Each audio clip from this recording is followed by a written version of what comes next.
morning. Welcome to another episode of Conversations with your friendly neighborhood black guys. I'm Keenan Mose. And I'm Kiyoshi Taylor. And welcome to our special edition where we're here for Black History Month. Thank you so much, Akubundu, for having us here at the SJSU MLK Library. But we wanted to bring you in for Black History Month to speak on black education in the current state and a lot of the misconceptions going around, especially around Africanism. So just let's start with a broad topic. Black education currently in the nation, where do you see it?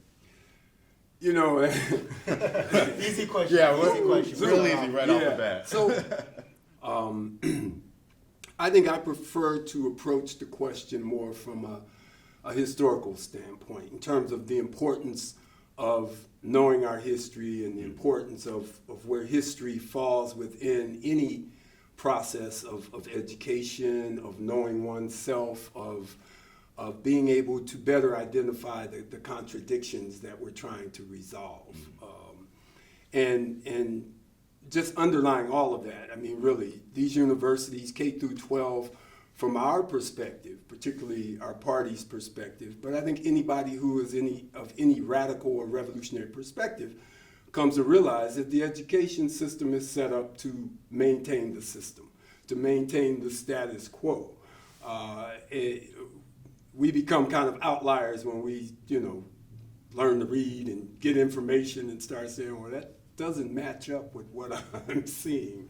But I think, when I think of history, I think it's important to contextualize. One of the things I always share with my students is a analysis by Dr. Kwame Nkrumah, as I mentioned, the first president of the independent country of Ghana in West Africa, and also the founder of our organization. And one of the things Nkrumah said in his book, Conscientism, page 62 and 63, is that, right? You got to cite your source. But anyway, his analysis is that history can be used to either further enslave you or to free you, depending on the lens that's put on the history. And in this particular chapter in that book, he's talking about how the colonizer has used history to distort our understanding of who we are and what we're fighting against, and how we must turn that around and actually utilize it in our interests to better mobilize and organize our people in this fight against capitalism, imperialism, colonialism, neocolonialism, all those isms that have come and remain as sources of oppression and exploitation. One quote I'll try out of that page that I recall, he said, our history must be written as not as an expansion of European adventure, but as the story of the triumph and tragedy of our societies. And that just hits me so hard, because when you think about it, he's not saying everything was perfect in our society. It's the tragedy, the triumph, and the tragedy of our society. That's where you learn from. But it's definitely not the story of European adventure. Christopher Columbus said all these stories, and that's the lens that I think I would start in an analysis of education, is that, there's such a Eurocentric perspective on things, there's such a maintenance to the system approach that it starts to fear what they're now calling, critical race analysis and these types of things. And even though that is being misapplied, the way I see it being applied, that you can't talk about this in your history books, or you can't, tell this story, or LGBTQ can't even be mentioned, is, again, to try to put a veil over what's really happening out here. I know that's not an answer to your question, and there are many scholars that can delve more deeply into that analysis of the state of education. But my perspective is that we have to always push back against the system's approach to miseducate us, and to take the elements of truth out of it, and also always ground it in that historical analysis of the triumph and tragedy of our reality, of our society. Yeah, I told you it was gonna be good. I was like, cool, I got a whole bunch of things from here, but Right. I think we spend a lot of time working with different schools, and when we're working with them and we're working with students, there's a lot of the black students, like they're starting to get a lot more connected to their kind of history, their family roots, and kind of the power within themselves. But you're seeing from a lot of the other kids, like they don't necessarily have that reason or motivation to. Like if there's just a white kid in that class, and so if they're going through those systems, that seems to be causing some issues. So I'm curious, like, what your thoughts are on kind of where students are at now and where you're seeing that this, like, maybe lack of education kind of play out in the spaces around you. Yeah. You know, again, I have to tie it to activism. Of course. I have to tie it to not just street knowledge, but knowledge that I know doesn't necessarily come forth within academia in a ready sense. And I must applaud, you know, many scholars out there, be they in academia or wherever, that do the work and they do the research and the analysis of where we must go. But I think the youth, once they embrace the fact that they've been lied to and that they're consistently being lied to, you know, they have an epiphany that I've got to find the truth some kind of way. Whatever they are, be they, and I call white folks Europeans and Africans and Asians, and that's just part of my analysis to connect people historically to land bases where they're going to find more about themselves and the contradictions that they might be facing, and not just throw us all in this thing called a melting pot. And like you said, you never know your history. You never get that piece of you that is going to tell you, oh wow, that was really the role we played in this thing, and whether you are guilty of it or you it provides you with a foundation to better know what you must do. I mean, that's on you, but the fact is that the various peoples that now populate this country have come here in different ways for different reasons under different auspices, and we can't just all of a sudden blend into one thing without better understanding those contradictions that brought us here. So getting that understanding, kind of the people around you, yourself, getting the kind of growing those connections through the education you're not going to get within the school system. So it's a lot of that work you put in outside of it to have that hunger for that knowledge. Well, and even as we said, from going from the activism, the pushes forces the structures, the universities or the schools to take on ethnic studies or to take on. I mean, it just forces them to do it. They would not do it if the people didn't take to the street, if the people didn't rise up, if the youth did not come to say, wait a minute, you know, why can't I learn? And you'll always see that reactionary thread in there. I know on this campus, historically, there's been folks, well, why is there, you know, Black History Month or African History Month? You know, that's just creating divisions amongst us. And you'll ask somebody making that statement any question about anything other than Dr. King, I had a dream speech, and they can't tell you. So it means that they're dissing people that they have no idea about their history. And oftentimes, you know, because of the level of racism within the society, we end up mimicking those forces instead of really identifying who we are and lose track of how much of our own history we must know. So I think it serves everybody to really bring about, I don't necessarily like the concept of ethnic studies. I think it begins to be an effort to diminish certain aspects of it, but you know, the different groups that they call make up the ethnic studies. But I think it's important that it takes place, that everybody gets a sampling, gets a taste of what other people's experiences and cultural dynamics and history base is. Yeah, I mean, it's kind of like how the original idea of Black History Month is eventually we won't have to have it anymore. But till then, thank you for tuning in. But what are some of because you previously mentioned, you know, they kind of just throw us all in the melting pot, right? So what are some of those common misconceptions you see of Africa and the way us Americans have been taught what Africa is and what that represents to the people who are Right. descendants, right? Yeah, and one of the things, and as I mentioned in the introduction, I work with the All African People's Revolutionary Party, right? And one of the things that we initially and always confront the students with is this question of identity. And so from a Pan-African internationalist perspective, the struggle in a lot of ways is to eliminate that hyphenated identity.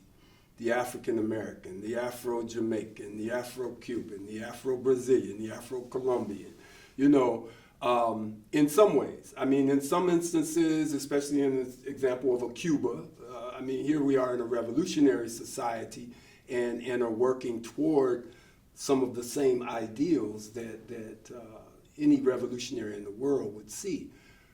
But I think from an African perspective, when we end up with hyphenated identities, we lose our power base. So as opposed to saying an African American, our approach is to say an African in America, right? And to say that is to say, one, that the history tells us what our relationship to America really is. And it also says that relationship to Africa must be strengthened, must be understood, and must be reinforced. Losing your question a little bit, but I think it's just the idea that, identity to me is one of an international, with Africa as the base. And then our work in various areas is to raise that consciousness. And I think the reason for that, one, is that Africa, as you hear all the time, is the richest continent in the world, the richest da-da-da-da in the world, richest, and the people are the poorest in the world, as we know from our experience with Haiti, right? The reason for that, predominantly, is the capitalist imperialist system wants our resources. And I say our because Africa's my mother, right? I'm not throwing my mother out and just, thinking, if I get a good job, I can get a nice house here because America's wealthy. No, America is wealthy because it is able to bamboozle the world about Africa's riches, particularly us here. It wants us alienated from Africa, and that's why the images, I think, in your question come forth. I grew up with Tarzan, Yeah. And here where they say Tarzan could speak to the animals and we couldn't speak to each other. So here's Mighty Whitey can talk to the animals, talk to the trees, talk to everything, and all we could do was run into each other and bounce off each other. Just total racist, white supremacist approach to showing us Africa.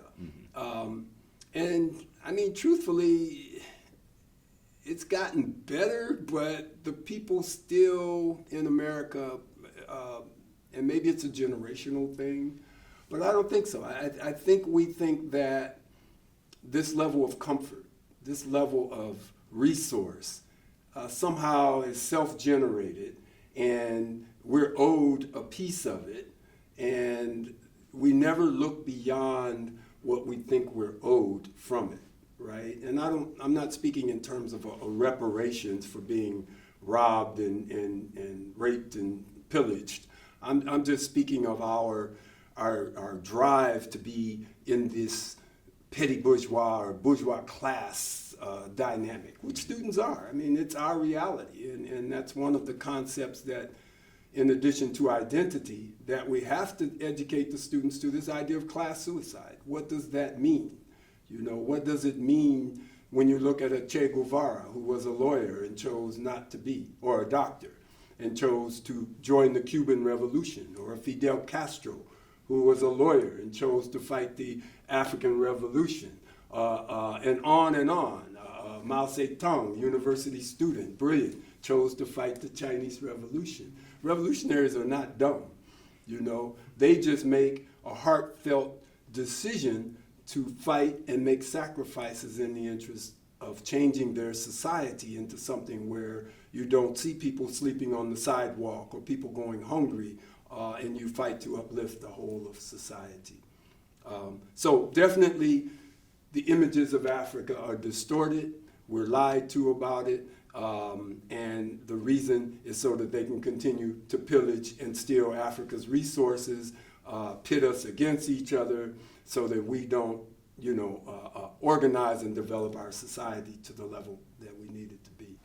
It was actually making me, as you're talking about the images earlier on social, I think it was like Instagram, I saw a video that says like, this is Africa, and it just showed like the picture of like the normal village with the poor black kids that you like expecting to see. Mm-hmm. But then a song started to pick up, and then it flashed to like the really nice part of a downtown city in Ghana, and then it flashed to another one to like the wildlife, and it just kind of flashed, a few hundred different pictures, each one just showing, yeah, this is what you're seeing of it, but look at all this beauty, all this stuff that's actually part of it. And it was just talking, connected back to the representation that we're seeing. And as those images are going, like, I was sitting there being like, yeah, like, where I'm from is beautiful. Like, my people are beautiful. And that's very rare that I get to go on social and see that. Like, when we were at my barber, and it was, we were getting haircuts and Fox News is playing. It was last year during the monkeypox outbreak. There you go. They were just showing all these stupid images of, they're talking about monkeypox in the U.S., but they're showing a bunch of random B-roll that they get from that Arms of Angel songs with the African children, right? But that has nothing to do with monkeypox, but they're trying to frame it. It was a white person that had monkeypox that was on the news, and all they showed in pictures was just Africans. Mm-hmm. Right. African children, African people. I was like, that's not even the right. Yeah. Yeah. Right. No, they definitely want us to think Africa is almost uninhabitable by people, and so therefore those that are there are not people. But we know, it's just really politically a horrible situation. And when I'm thinking of the Congo, Democratic Republic of the Congo, as I was making that statement, because the resources coming out of the Congo, we would not have these cameras, we would not have cell phones, computers. There's just so many natural resources that go into, the industrial world to make all these things, and it's by having this class of people in Africa that will sell us out that the people do not benefit from it. So when you get in a Kwame Nkrumah or a Sekou Touré or a Thomas Sankara or a Amilcar Cabral, what we see again and again is a destabilization of the country by outside forces. We see assassinations, Thomas Sankara, Amilcar Cabral, both assassinated by NATO forces and French and Portuguese forces, as we see the cases here with Malcolm and King. And so it's anytime you challenge this system, there is a need to recognize the dangers of that, right? And so what we found is that the strength is in international solidarity. The strength is in not becoming isolated, which is why we have to build this global presence and not feel like, we've got something to fight for here. You fight for it here by yourself, you're going to be crushed. They want you to do that. Yeah. They being the capitalist, imperialist class, the banking industry, the finance industry that just benefits from all of this confusion. So I was thinking through this the whole time, like, so you're obviously very empowered in all this and very connected, and I feel like there's a lot of people who are, especially who are younger, who are starting to kind of go on this journey of this education. Mm-hmm. Is there any advice you would have for someone who's trying to do this, or not even necessarily to your level, but to just have more of that stronger connection? One of the things that our party, the All African People's Revolutionary Party, does is we emphasize the need for political education, right? And ideological development, if you will, training, meaning that we have to recognize what values have been instilled in us by this society and see if they are to our benefit, right? So one that's so obvious is this crass individualism. I gotta get mine, dog eat dog, I call it a pimp hoe society, sorry, but that's what it is. Somebody's got to be at a detriment for me to benefit. And that's instilled in us very young from watching all this confusion. And so to make a transformation, one has to recognize, oh wow, that's not gonna work. And two, have a different set of principles, which again, from that earlier quote that I was slaughtering by Nkrumah, it resides within our history. The true values reside within understanding our history. And what we'll see is that the collectivism, the dynamic of working in a collective will always crush that individualism that is highly promoted here. And it's a real dance and a balance that one has to take. So I would, one, encourage youth to, in studying their history, to recognize the values and the principles that emanate out of that historical analysis that they're making. Two, and this is also a structure that we utilize within our party, but is that you need to be in a collective study process. Your methodology cannot be, if we're already sitting here saying individualism is part of the problem, then you can read all you want. But until you bounce some ideas off each other and start saying, oh, I didn't see that in what this reading says, and I'm not talking just a book club, even though that's a good start. I'm talking about a political education circle study process to where you're actually analyzing and looking for the contradictions within what you're studying. And you can read some fiction and nonfiction, but we really need to delve into the historical analysis. And so I think from that and identifying the values and things that will help move us forward, political education and a different set of values are the primary things I think we have to struggle to internalize. And fortunately for me, since I've been doing this for over 40 years, I've internalized a different set of values.